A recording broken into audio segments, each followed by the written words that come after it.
ว่าสนอหูอย่าใดก็ต้องขอสุมาภัยนะครับท่านผู้ฟังก่อนอื่นต้องขออนุโมทนาขอบคุณมายังผู้ฟังทุกท่าน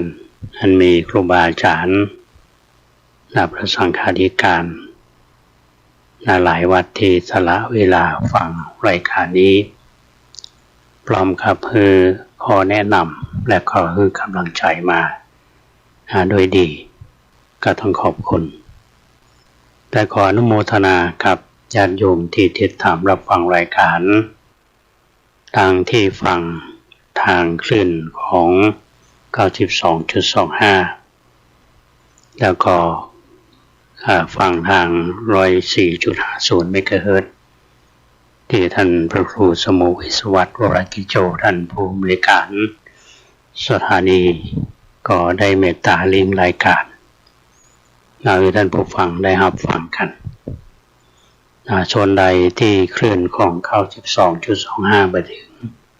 เราก็สามารถที่จะติดตามทางคลื่น 104.50 เมกะเฮิรตซ์ได้อันนี้ก็ต้องขอบคุณมาณที่นี้วันนี้เข้ารายการจ้าไปหน่อยซึ่งก็ได้รับความเมตตาจากท่านพระครูสมุวิศวัตรวรกิจโจท่านผู้อำนวยการสถานีช่วยดูแลท่านเทคนิคคือวันนี้ส่วนคนเกษตรเพชรสำริดนั้นเดินทางไปต่างจังหวัดไปไหว้พระทางภาคกลางก็ยังดูแลวิทยุอยู่แต่ว่าตอนนี้ตัวของท่านก็จะอยู่ที่ภาคกลางก็จะปิกมาแทนประมาณวันที่15รายการวันนี้ธรรมาภาพก็จะนำเรื่องราวที่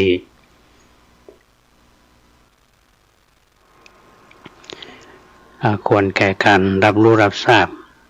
มาให้ท่านทั้งหลายได้ฟังกันอาตมาภาพได้เดินทางไปที่อำเภอลีก็ไปเยี่ยมโยมแม่แล้วก็ไปกราบท่านพระครูอินทวุฒิคุณดังที่ได้ทราบแล้วเพราะว่าวัดบ้านกลางนั้นเป็นวัดที่อาตมาภาพบวชเนรอาศัยบารมีของท่านพระครูอินทวุฒิคุณเป็นครูบาอาจารย์เลยสั่งสอนอบรมหลังจากนั้นธรรมะก็มาอยู่เชียงใหม่มาเรียนหนังสือแล้วก็ไปเรียนหนังสือที่กรุงเทพปิกมาก็ทำงานที่เชียงใหม่แล้วก็ไปศึกษาต่อที่ต่างประเทศที่ประเทศอินเดียแล้วก็ปิกมาทำงานที่มจร.วิเขตเชียงใหม่หลังจากที่ครบวาระของการทำงานแล้วเป็นเวลา25 ปีก็มาทำหน้าที่เป็นพระสังฆาธิการคือเป็นเจ้าอาวาสวัดป่าแดงก็บุญคุณที่ครูบาอาจารย์มีอยู่ก็บ่เคยลืมเพราะฉะนั้น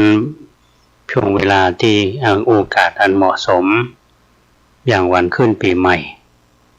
ปกตินั้นคือ1 มกราเนี่ยเราก็จะต้องไปขอพรไปกราบโดยภาระที่มีอยู่ก็หาโอกาสไปเยี่ยมโยมแม่ไปกราบครูบาอาจารย์ในช่วงวันที่10-11ที่ผ่านมาและพอดี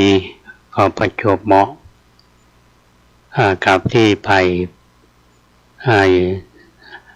น้องของแม่ซึ่งอายุ90 ปีก็ได้ถึงแก่กรรมก็มีโอกาสได้ไปร่วมบุญทำบุญแต่ไม่ได้มีโอกาสได้ไปร่วมงานชาปนกิจศพต้องกลับมาเชียงใหม่ในขณะที่ไปที่วัดบ้านโฮงอำเภอลีเป็นวัดที่บำเพ็ญกุศลศพน้องของแม่คือนายแก้วภูทยศนั้นอาตมาได้ไปหันหลัวพระเจ้าพอหันแล้วก็นึกได้ว่าสมัยก่อนตอนที่ยังเป็นเนนอยู่อายุบ้านนอกเฮามีสิ่งหนึ่งมีประเพณีก็คือ ทานหลัวพระเจ้าหรือประเพณีหิ่งหลัวพระเจ้าซึ่งเป็นวันเดียวกันที่ฮ้องว่าทานข้าวใหม่หลังจากที่เราทำเก็บเกี่ยวข้าวแล้วเราพอได้ข้าวขึ้นหลงเอาสมัยก่อนแล้วก็บนขอจะเอามาทานวัดก่อนเป็นประเพณีทานข้าวใหม่ไปตัวนึกได้เพราะฉะนั้นวันนี้ก็จะนำเรื่องเนี่ยมาอู้สู่ท่านทั้งหลายได้ฟังกันว่าประเพณีอันนี้เป็นประเพณีที่เก่าแก่มีมาเมื่อนละ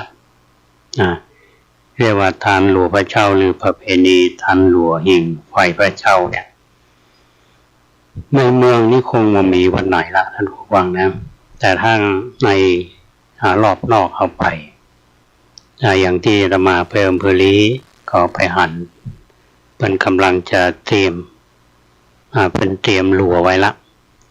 นั่นแหละวันพรุ่งนี้ก็คือเป็นวัน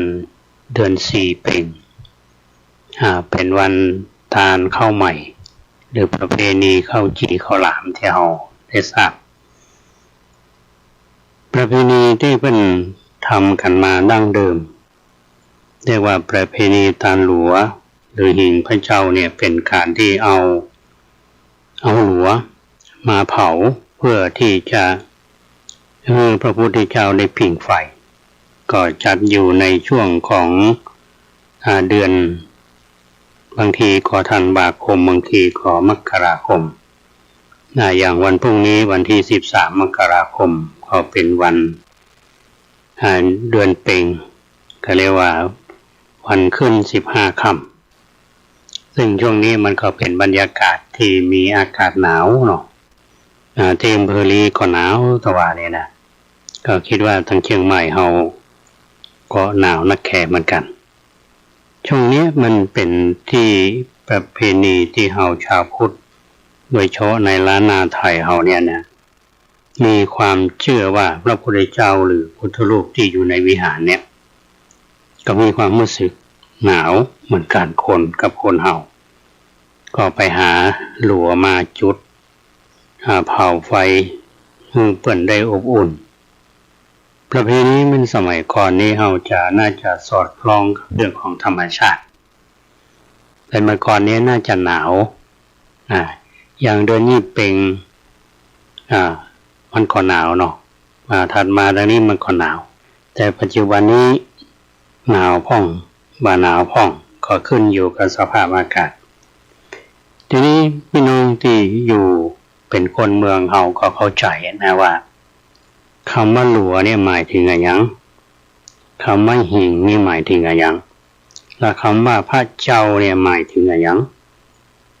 เพราะฉะนั้นเรามาจะให้คำจำกัดความคำว่าหลัวเนี่ยก็หมายถึงฟืนส่วนคำว่าหิ่งเนี่ยก็หมายถึงการผิงไฟหรือที่ห้องว่าหิ่งไฟ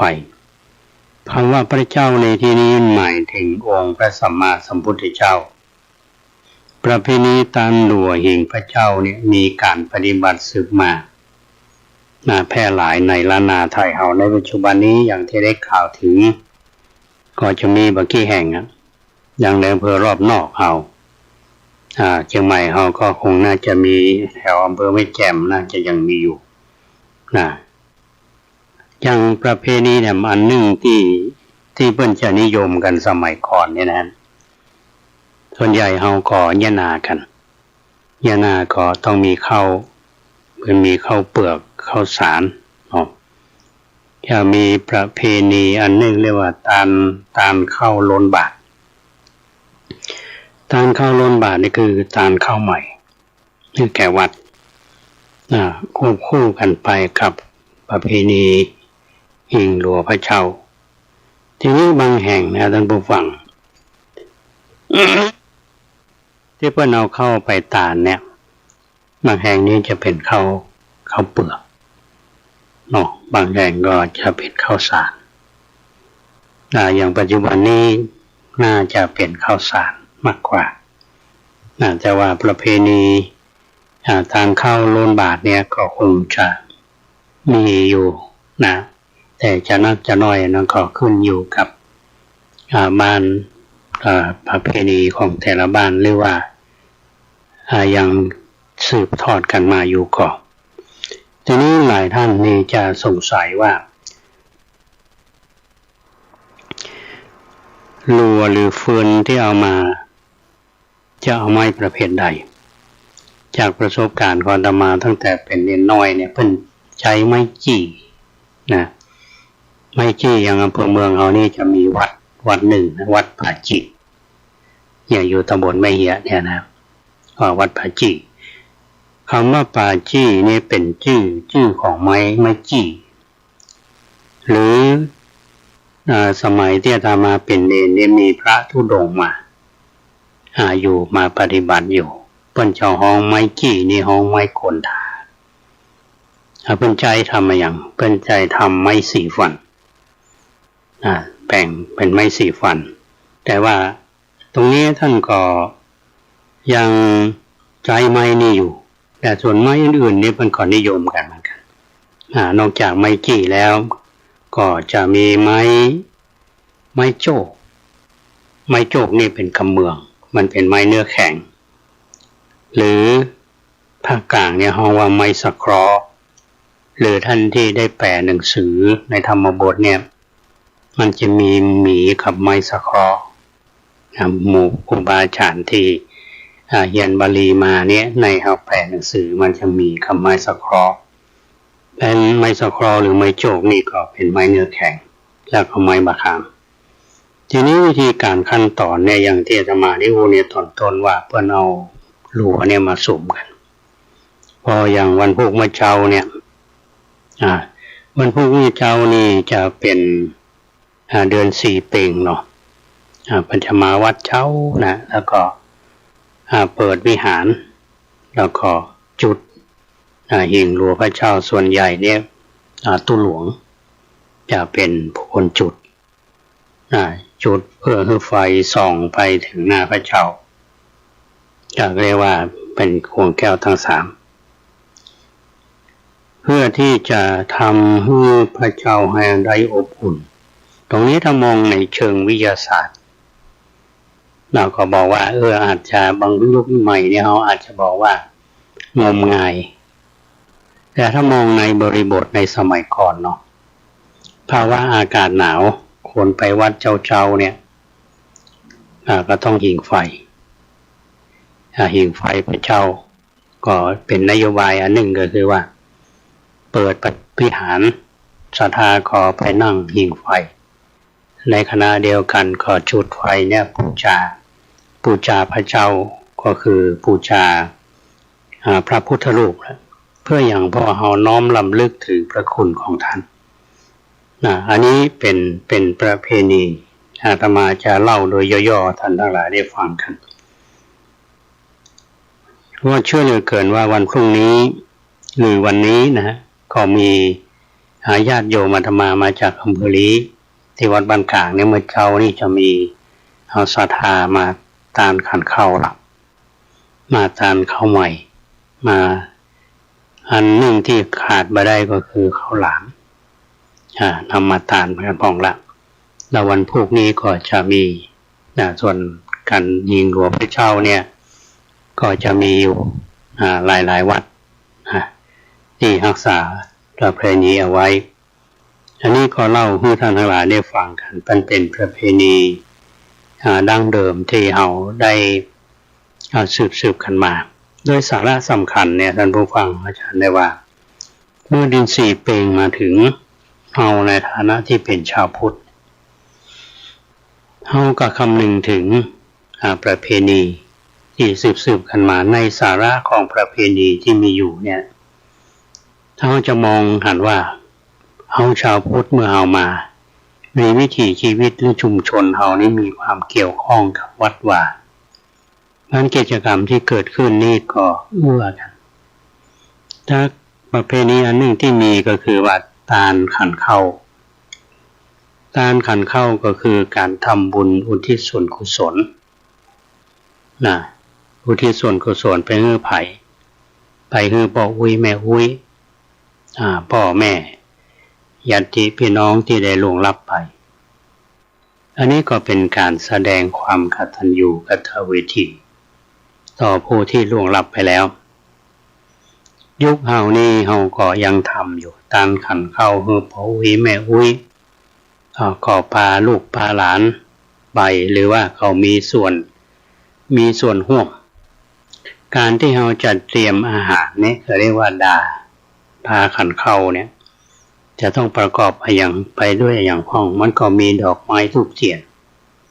มีข้าวปลาอาหารที่สำคัญนั่นก็คือเฮาก็ต้องระบุชื่อผู้ที่ถวายและผู้ที่อุทิศส่วนกุศลไปให้อันนี้เราทำอย่างนี้อย่างต่อเนื่องลูกหลานเขาได้มีโอกาสได้มีส่วนร่วม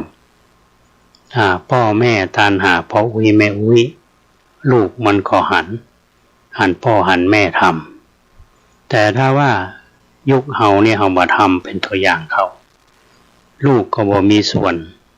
ที่จะได้ส่วนร่วมแล้วขอบ่ได้รับรู้กิจกรรมเหล่านี้แน่นอนลูกหลานเฮาเนี่ยก็จะต้องลืมบรรพบุรุษเพราะฉะนั้นในสถานที่ใดที่ยังรักษาประเพณีนี้เอาไว้ก็คือการแสดงความกตัญญูต่อไปต่อองค์สมเด็จพระสัมมาสัมพุทธเจ้าถึงแม้ว่าพระองค์ท่านจะปรินิพพานไปแล้วแต่เฮาในฐานะที่เป็นชาวพุทธนี่เฮายังรำลึกนึกถึงพระคุณของท่านอยู่ก็อย่างที่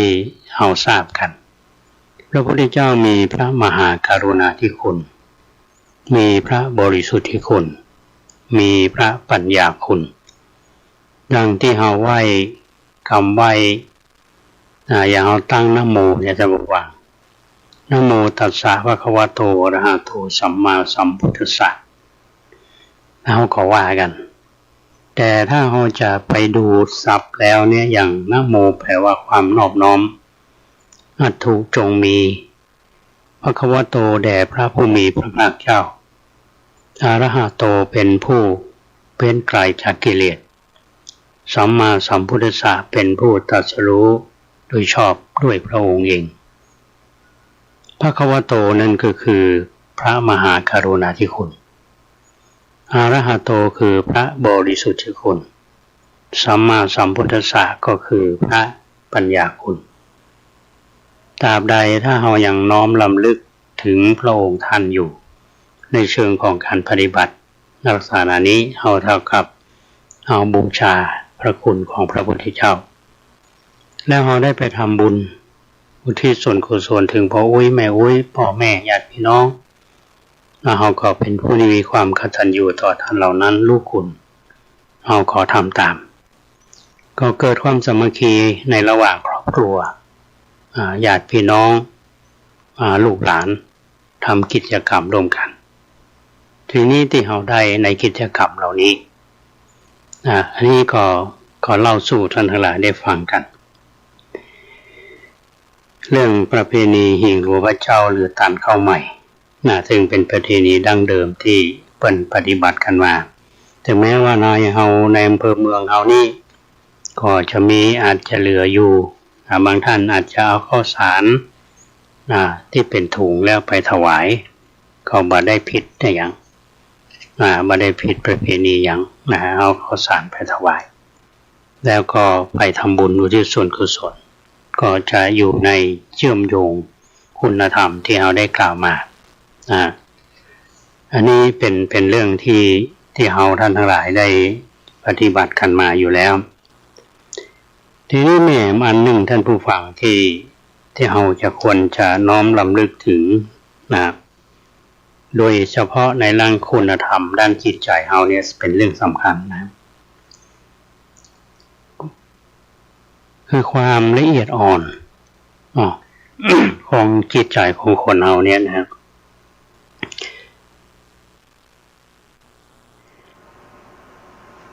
บางคนนี้จะจิตใจที่ไม่ได้รับการอบรมมาอาจจะผ่านด้านกิจกรรมด้าน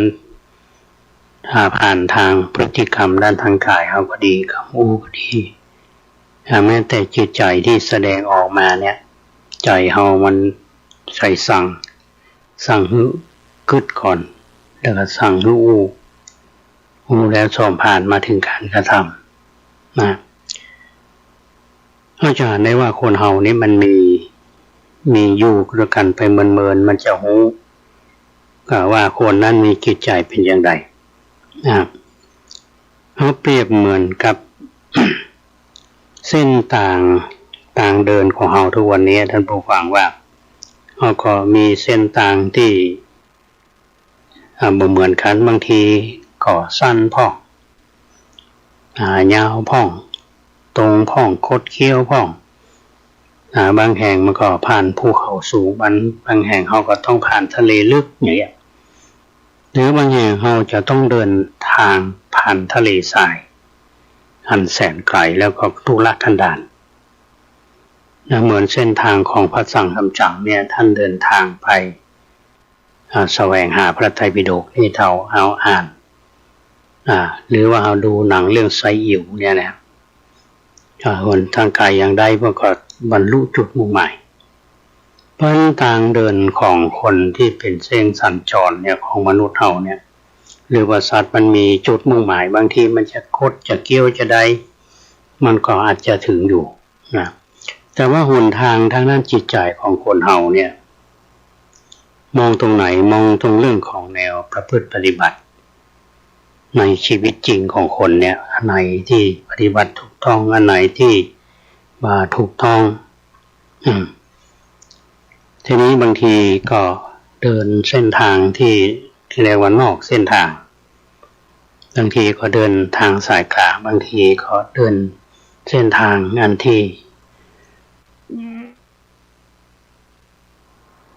คือหมายความว่าทั้งเส้นทางที่เป็นกุศลและอกุศลง่ายอย่างนั้นนะถ้าเราเดินในเส้นทางที่สายกลางคือหลักของมัชฌิมาปฏิปทาที่พระพุทธเจ้าท่านได้ทรงวางเอาไว้นะยังมีกรรมสุภาษิตล้านนาเฮาเป็นในว่าลงเคยหลงดงป่าไม้แม่หลงอยู่ได้20 วันหูกับปิกปอกสู่หน้าคืนหลังลงใจลงกรรมลงคืนบ่ได้เพราะลงหัวใจลงคอลงไส้ชักคายคืนยากล้ำทำไมครับว่าถ้าลงจิตลงใจเนี่ยมันคืนยากหมายความว่าเส้นทางถ้าบางทีเราก็แนวปฏิบัติในการดำเนินชีวิตเนี่ยมันถูกต้องเนี่ยกว่าจะคืนได้ก็ใช้เวลาอันนี้ก็ฝากญาติโยมท่านสาธุชนเอาไว้ช่วงแรกอาตมาขอเล่าเรื่องไปเมืองลี้ก็ไปปะเปิ้นจะมีการยิงหลวงพระเจ้าก็มานึกได้ว่ามีประเพณียิงหลวงพระเจ้าและทานข้าวใหม่ก็เอามาเล่าท่านทั้งหลายให้ฟังกันแล้วก็นำเรื่องของหนทางทางด้านจิตใจคือเส้นทางของคนเฮาเนี่ยมันเดินสู่จุดมุ่งหมายได้แต่ว่าหนทางทางด้านจิตใจคนเฮานี้ยากที่จะอ่านกันออกก็ช่วงใช้เวลาก็ฝากท่านทั้งหลายไว้พิจารณาในช่วงนี้นะครับในช่วงเวลาที่เหลืออยู่นี้ท่านผู้ฟังก็คงจะเป็นเรื่องราวที่อาตมาเคยเล่าสู่เพื่อท่านทั้งหลายได้ฟังกันว่าจำได้ว่าวันที่30 ตุลาคมที่ผ่านมาวัดประแดงเฮานี้ได้ทำบุญทอดกฐินในกิจกรรมทอดกฐินครั้งนี้มีคณะวิศวกรรมศาสตร์มหาวิทยาลัยเชียงใหม่เป็นประธานปีนี้อาตมาโชคดีอยู่ยิ่งก็คือต้องขอบคุณท่านศาสตราจารย์เกียรติคุณดร.สุรพลดำริกุลที่ท่านได้ส่งข้อมูลหนังสือเรื่องวัดป่าแดงอำเภอเมืองเชียงใหม่กับวัฒนธรรมพระพุทธศาสนาลัทธิลังกาวงศ์สายสีหนมาเฮือธรรมา อันนี้ต้องขอบคุณท่านมาณโอกาสนี้แล้วก็ได้จัดพิมพ์หนังสือนี้มอบกับท่านที่มาทำบุญทอดกฐินหรือระยะหลังนี้มีญาติโยมมาทำบุญอาตมาขอมอบหนังสือเล่มนี้ให้ท่านทั้งหลายได้ไปอ่านกันในสรุปเนื้อหาในหนังสือนี้เป็นเรื่องราวของลังกาวงศ์ที่เจริญยิ่งในสมัยลังกาแล้วก็ได้เผยแพร่มาสู่ประเทศไทยเขามาสู่นครศรีธรรมราชมาสุโขทัยมาอยุธยามาล้านนาแล้วก็มาเชียงใหม่เขาเนาะก็มีทั้งสายรามันสายสิงหนเข่าสังหิงหนใหม่สิงหนใหม่ก็คือสายวัดพระแดงมหาวิหารเมื่อวันก่อนนี้อาตมาภาพได้อู้สู่ท่านทั้งหลายได้ฟังว่าที่วัดพระแดงเฮานี้ จะถือว่าเป็นวัดสำคัญทางประวัติศาสตร์มีเจดีย์วัดพระแดงล้างซึ่งท่านที่เคยมาวัดพระแดงเฮาก็จะเห็นว่าพื้นที่ของวัดพระแดงเฮาเนี่ยในแต่เดิมนี้มีอยู่หลายสิบไร่หลายเป็นในตำนานเป็นบอกว่า400 ไร่เดี๋ยวนี้เหลืออยู่17 ไร่66 ตารางวาส่วนเจดีย์วัดพระแดงนั้นปัจจุบันนี้อยู่กลางหมู่บ้านซึ่งเป็นอยู่ในที่ดินชื่อว่าวัดพระแดงหลวงล้างก็อยู่ในความดูแลของกรมศิลปากรและสำนักงานพระพุทธศาสนาแต่ถ้าว่าในแง่ประวัติศาสตร์แล้วเจดีย์องค์นี้สำคัญมากศาสตราจารย์กิติคุณดร.สุรพลเนี่ยเป็นให้ความสำคัญเพิ่นบอกว่าเจดีย์องค์นี้เป็นเจดีย์ถือว่าเป็นต้นแบบเป็นสัญลักษณ์ของเจดีย์ในพระพุทธศาสนาลังกาวงศ์สายสีหนหรือว่าสายวัดพระแดงเขาเนี่ยก็หมายถึงว่าการเข้ามาของพุทธศาสนาลังกาวงศ์สายนิกายสีหนก็ดำรูปแบบของเจดีย์ในศิลปะสุโขทัยเข้ามาโดยและด้วยเหตุนี้เจดีย์วัดพระแดงหลวงนะซึ่งเป็นเจดีย์ล้านนาแห่งแรกที่ได้รับอิทธิพลด้านรูปแบบจากศิลปะสุโขทัยและวัดพระแดงหลวงมหาวิหารเมืองเชียงใหม่เนี่ยก็เป็นศูนย์กลางของพระพุทธศาสนาลังกาวงศ์นิกายสีหนซึ่งก็ได้รับการอุปถัมภ์บำรุงจากพญาธิโลกราชเป็นอย่างดีก็ทำให้ความเจริญรุ่งเรืองและเผยแพร่ไปยังบ้านเมืองต่างๆในดินแดนล้านนาและใกล้เคียงดังนั้นเจดีย์ช้างล้อมวัดพระแดงหลวงล้างนี้เป็นสัญลักษณ์ของเจดีย์ทางในพระพุทธศาสนาลังกาวงศ์สายสีหนแล้วก็เป็นต้นแบบทำให้เกิดพัฒนาการของเจดีย์ล้านนาหลายๆรูปแบบในเวลาต่อมาการปรากฏขึ้นของเจดีย์ล้านนาแต่ละรูปแบบนั้นจะมีความสัมพันธ์เกี่ยวข้องกับนิกายทางพระพุทธศาสนาโดยเฉพาะพระพุทธศาสนาลัทธิลังกาวงศ์2 นิกายคือนิกายรามันแห่งวัดสวนดอกหรือว่าลังกาวงศ์สายวัดสวนดอกกับนิกายสีหนแห่งพระแดงหรือลังกาวงศ์สายวัดพระแดงความขัดแย้งของคณะสงฆ์ทั้ง2 นิกายเนี่ยมีแบบแผนประเพณีปฏิบัติของพระสงฆ์ที่แตกต่างกันและบ่สามารถทำสังฆกรรมร่วมกันได้รวมทั้งทำให้แบบแผนทางศิลปะสถาปัตยกรรมของศาสนสถานโดยเฉพาะรูปแบบเจดีย์ของทั้ง2 สำนักนิกายมีความแตกต่างกัน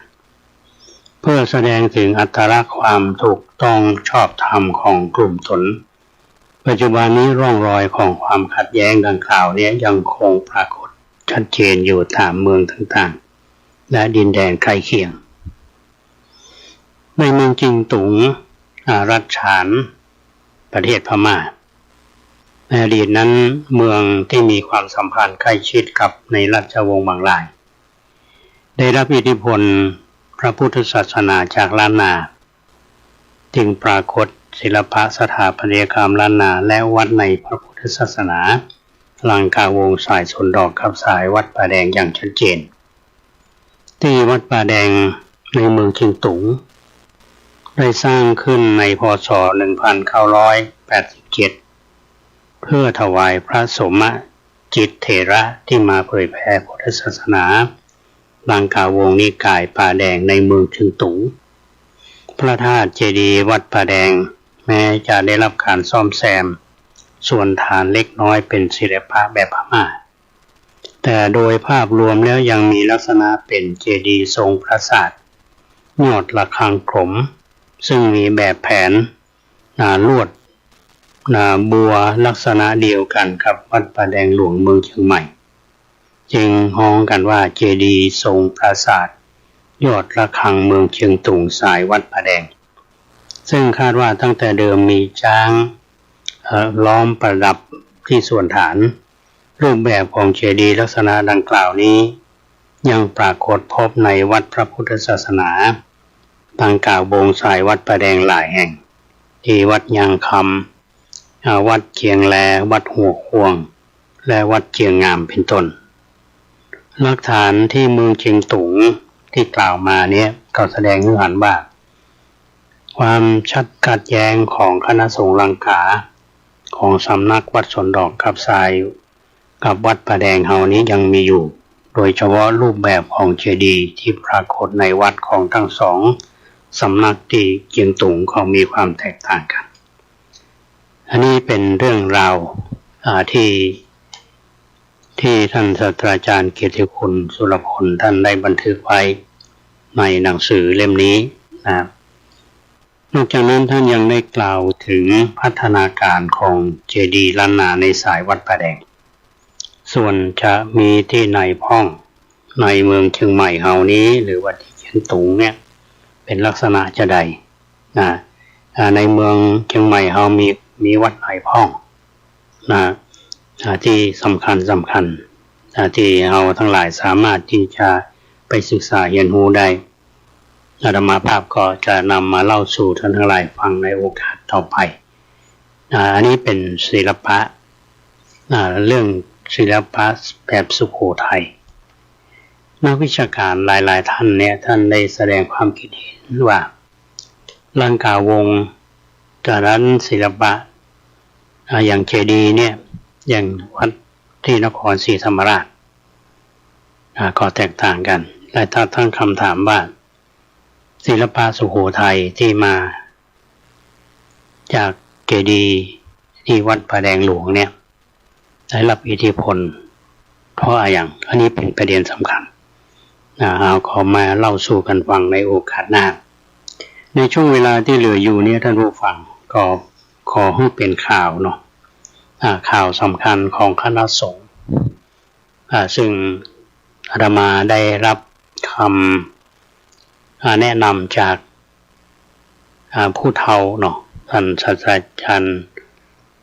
รองศาสตราจารย์ดร.บุญยินเกตก็เพิ่นก็ฟังรายการนี้อยู่ก็ถือว่าเป็นผู้ที่ประเมินรายการโดยเหตุผลนั้นท่านก็ให้ข้อเสนอแนะว่ารายการธรรมะของพระเฮาเนี่ยควรจะมีข่าวสารของทางคณะสงฆ์อันนี้เป็นเรื่องสำคัญอาตมาก็ได้นำมาปฏิบัติอยู่เสมอว่าอย่างเพราะว่าพระสงฆ์เฮานี่ที่ทำงานนะก็ทำเยอะแต่ว่าเฮาจะต้องนำมาเสนอให้คนทั้งหลายได้รับทราบ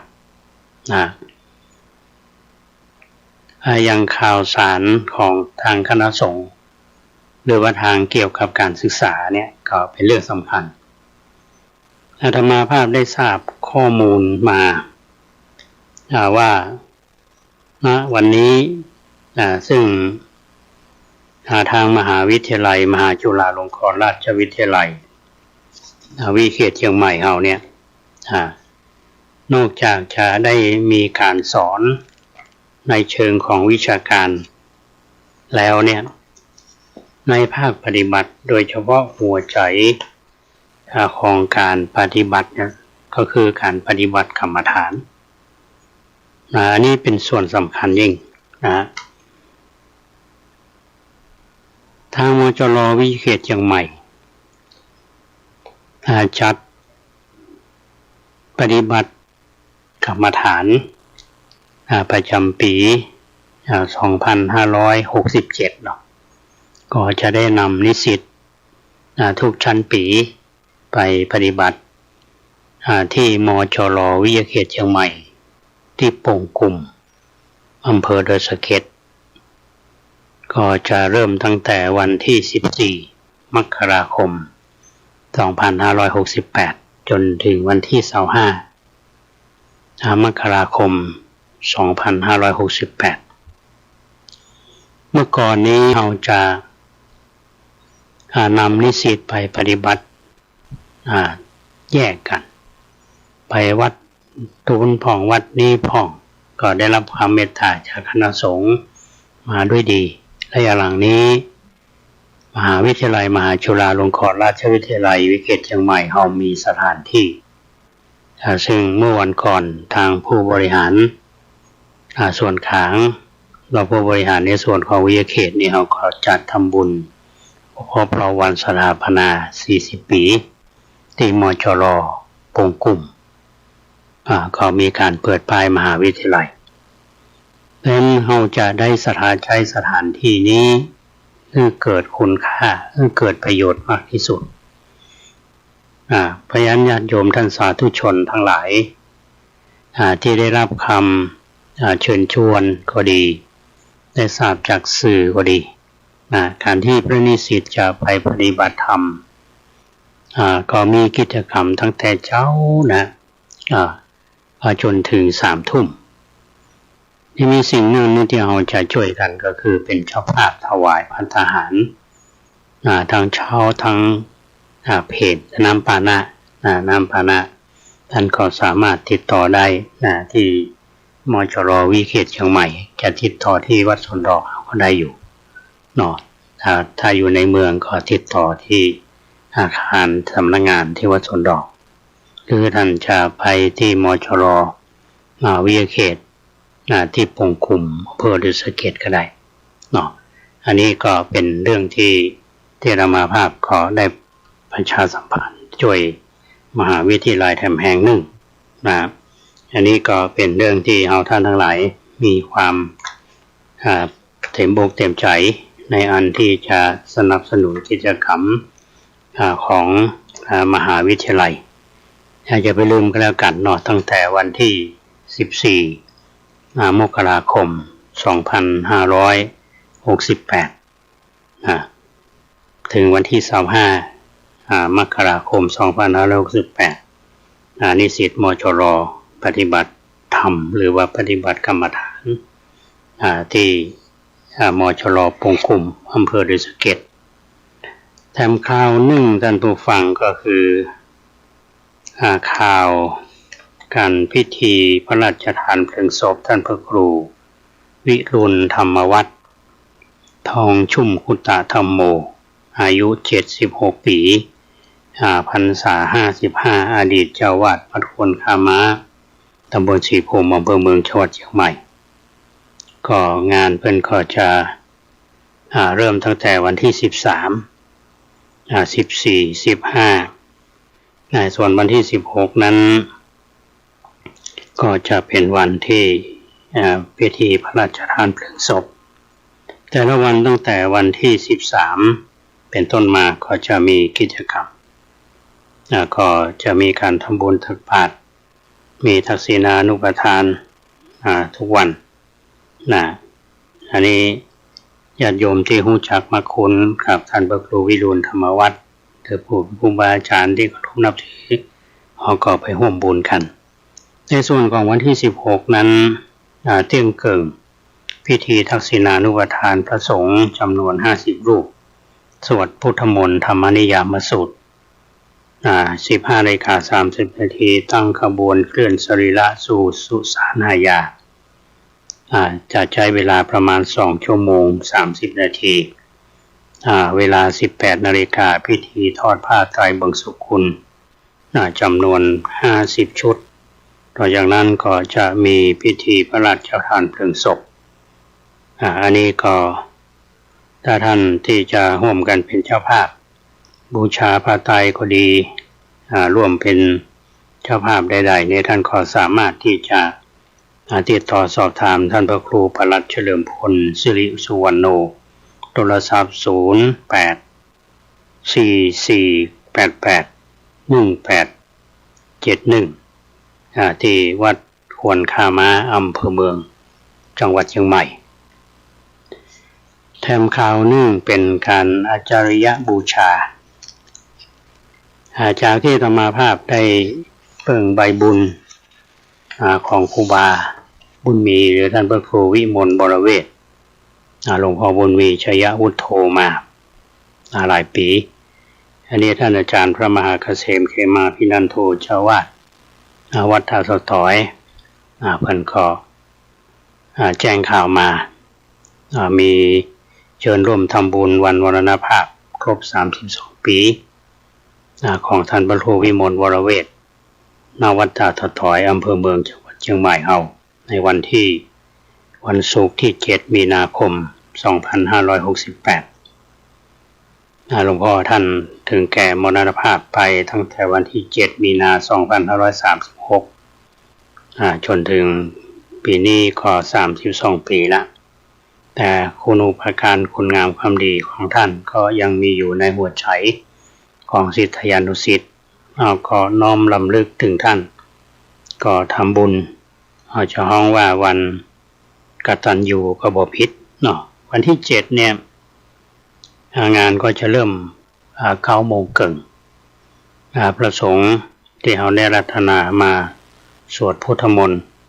จบแล้วก็มอบทุนการศึกษาให้กับมจร.วิเขตเชียงใหม่มร.วิเขตล้านนามอบทุนการศึกษาให้บรรดาพระภิกษุสามเณรวัดท่าสตอยมอบทุนการศึกษาให้กับโรงเรียนในสังกัดสำนักงานการศึกษาเทศบาลนครเชียงใหม่11 โรงเรียนสมทบโรงพยาบาลสงฆ์มหาราชนครเชียงใหม่สมทบทุนมูลนิธิเด็กกำพร้าบ้านกิ่งแก้วโรงเรียนสอนคนตาบอดภาคเหนือโรงเรียนกาวิระอนุกุลเด็กบกพร่องทางสติปัญญาโรงเรียนโสตศึกษาอนุสารสุนทรสภานักธรรมจังหวัดเชียงใหม่พุทธสมาคมจังหวัดเชียงใหม่ยุวบริการสมาคมจังหวัดเชียงใหม่กลุ่มหนุ่มสาวจังหวัดเชียงใหม่และกลุ่มหนุ่มสาววัดท่าสตอยจากนั้นก็จะมีการถวายพระบังสกุลถวายทายทานจะถวายใจแด่พระสงฆ์อนุโมทนาแล้วก็ถวายภัตตาหารเพลแด่พระสงฆ์สามเณรแล้วก็เชิญผู้มีเกียรติรับประทานอาหารกลางวันด้วยกันเพราะฉะนั้นญาติโยมท่านสาธุชนท่านใดที่จะร่วมบุญกันท่านก็สามารถที่จะติดต่อได้ที่ท่านอาจารย์พระมหาเกษมเขมาภินันโทเจ้าวาดวัดท่าสตอยอันนี้ก็ประชาสัมพันธ์แต่เนิ่นเดือนมกราคมกุมภาพันธ์มีนาอันนี้เป็นแสดงความจริยบูชาแก่ครูบาอาจารย์ในส่วนของวัดป่าแดงมหาวิหารของเรานั้นที่อาตมาได้เคยอู้สู่ท่านทั้งหลายได้ฟังว่าจากการที่เราให้ความสำคัญกับสถานที่สำคัญทางประวัติศาสตร์ได้ทำโครงการปรับภูมิทัศน์รอบอุโบสถซึ่งอาตมาได้ดำเนินการมาตั้งแต่วันที่9 ธันวาคมมีการถมพื้นที่แล้วก็ทำรั้วรอบบริเวณพื้นที่อุโบสถพื้นที่อุโบสถเรามี2 ไร่ 2 งานกับ98 ตารางวาช่วงนี้ก็ได้ล้อมรั้วลวดหนามเสร็จแล้วด้านหลังก็มีการเทคานแล้วก็จะได้ทำกำแพงด้านหลังนั้นต้องแข็งแรง นะแล้วก็ยังจะต้องมีการถมดินเพิ่มเพราะฉะนั้นต้องขออนุโมทนาครับญาติโยมท่านสาธุชนทั้งหลายที่ได้รับทราบได้มาแจ้งความจำนงเป็นเจ้าภาพในการถมดินต้องขออนุโมทนาครับคุณแม่สมจิตวงจันทร์คำ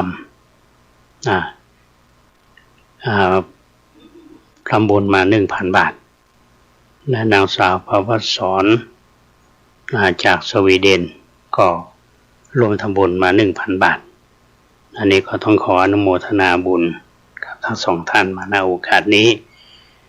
สำหรับญาติโยมท่านใดที่มีเจตนาเป็นกุศลได้พิจารณาด้วยปัญญาของท่านว่าทรัพย์เอาที่มีอยู่ที่จะบริจาคก็คือวัดใดอย่างใดเมื่อมันเกิดคุณค่าอย่างญาติโยมทั้งหลายที่ได้ทำบุญมาด้วยเจตนาเป็นกุศลทางวัดเราก็จะดำเนินการไปตามวัตถุประสงค์ของท่านถ้าท่านมาวัดประแดงช่วงนี้ท่านจะเห็นความเปลี่ยนแปลงจากเมื่อก่อนนี้บริเวณรอบๆอุโบสถเราก็มีบ้านเรือนอยู่ตอนนี้เราได้ดำเนินการมีการปรับพื้นที่แล้วก็ถมดินต่อไปในอนาคตนี่หลายท่านก็ถามว่าจะทำอย่างทางวัดเราได้รับความร่วมมือจากคณะวิศวกรรมศาสตร์และสถาปัตยกรรมศาสตร์ได้ทำโครงการออกแบบการใช้พื้นที่วัดประแดงแล้วก็การออกแบบการใช้ออกแบบศูนย์การเรียนรู้และพิพิธภัณฑ์ที่โลกราชหมายก็ว่าเป็นแผนพัฒนาวัดก็ใช้เวลาหลายปีแต่เรามีอยู่ในแผนพัฒนาทั้งบนวัดซึ่งมีเขตพุทธวาสสังฆวาสแล้วก็ทั้งลุ่มเฮาด้านของอุโบสถนั้นเฮาก็จะมีโครงการปรับพื้นถมดินแน่นหนาแล้วเฮาก็จะมีการปลูกต้นไม้ในอนาคตนั้นเฮาก็จะทำเป็นลานอนุสาวรีย์พระเจ้าสัมปังแคนพระเจ้าสัมปังแคนนี้เป็นพระราชบิดาของพระเจ้าติโลกราชพระเจ้าติโลกราชนี้เป็นผู้สถาปนาวัดพระแดงมหาวิหารและพระองค์ก็ได้ก็เรียกว่ามี พระบรมศพถวายพระเพลิงบรมศพของพระเจ้าสัมปังแคนและพระเทวีตรงที่สร้างอุโบสถเพราะฉะนั้นทางวัดก็มีตั้งจุดมุ่งหมายเอาไว้ว่าสถานที่แห่งนี้จะเป็นที่สำคัญทางประวัติศาสตร์ยกย่องเทิดทูนหรือปรากฏแก่คนรุ่นหลังว่าสถานนี้เป็นที่สำคัญของพระมหากษัตริย์ของล้านนาเฮาสรุปแล้วก็จะเป็นประโยชน์แก่ชุมชนเพราะฉะนั้นพี่น้องที่ได้ทำบุญมาขอให้ท่านทั้งหลายสบายใจว่าท่านได้ตัดสินใจถูกต้องและธรรมาภาพก็น้อมนำจิตนำใจของท่านมาเพื่อให้เกิดประโยชน์แก่ส่วนรวมให้มากที่สุดอันนี้ก็ต้องขออนุโมทนามาณโอกาสนี้วันนี้ มาครบเวลาของสถานีแล้วถ้าฟังเสียงวันนี้แหบก็ต้องขออภัยเพราะว่าจะแหบมีเสน่ห์หรือว่าแหบแบบใดก็แล้วแต่เพราะฉะนั้นวันนี้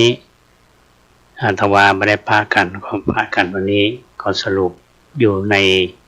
ชั่วโมงหนึ่งเกือบชั่วโมงวันนี้ที่นำเสนอท่านทั้งหลายนี้ก็เพื่อที่เกิดประโยชน์โดยเฉพาะหลักแนวการปฏิบัติธรรมะในทางพุทธศาสนาและกิจกรรมที่จะเป็นประโยชน์แก่ส่วนรวมโดยเฉพาะการพัฒนาวัดพระแดงเฮาเพื่อให้ท่านทั้งหลายจะได้มาใช้สถานที่ตรงนี้เพื่อเป็นประโยชน์มากที่สุดก่อนที่จะจากกันทราบจากวัฒนธรรมจังหวัดเพื่อนก็มีรายการเรียกว่ายุคทองของล้านนาทำรอยเส้นทางของพระเจ้าติโลกราช ซึ่งเพื่อนก็จะจัดขึ้นในวันที่17-18 มกราคมที่จะถึงนี้โดยจะจัดพิธีกันที่วัดเจ็ดยอดแล้วเพื่อนก็จะนำผู้ที่สนใจไปดูตามเส้นทางศึกษาประวัติของพระเจ้าทิโลกราช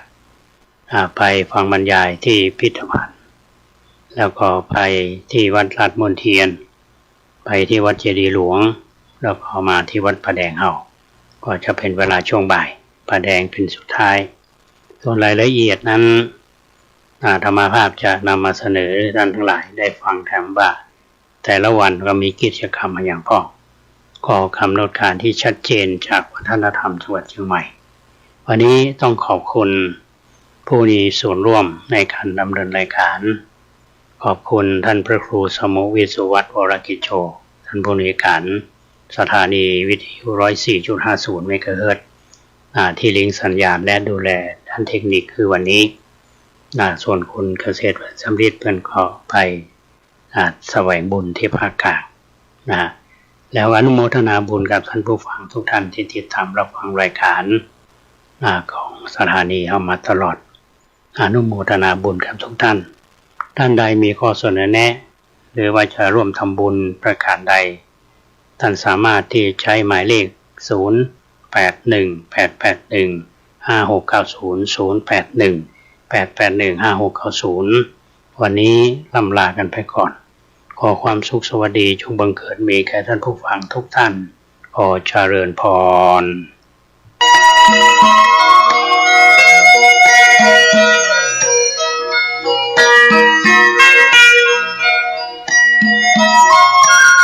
สารเพื่อการประชาสัมพันธ์โครงการปรับภูมิทัศน์และพัฒนาปรับพื้นที่รอบโบสถ์วัดป่าแดงมหาวิหารโครงการระยะที่ 9 ธันวาคมถึง 31 ธันวาคม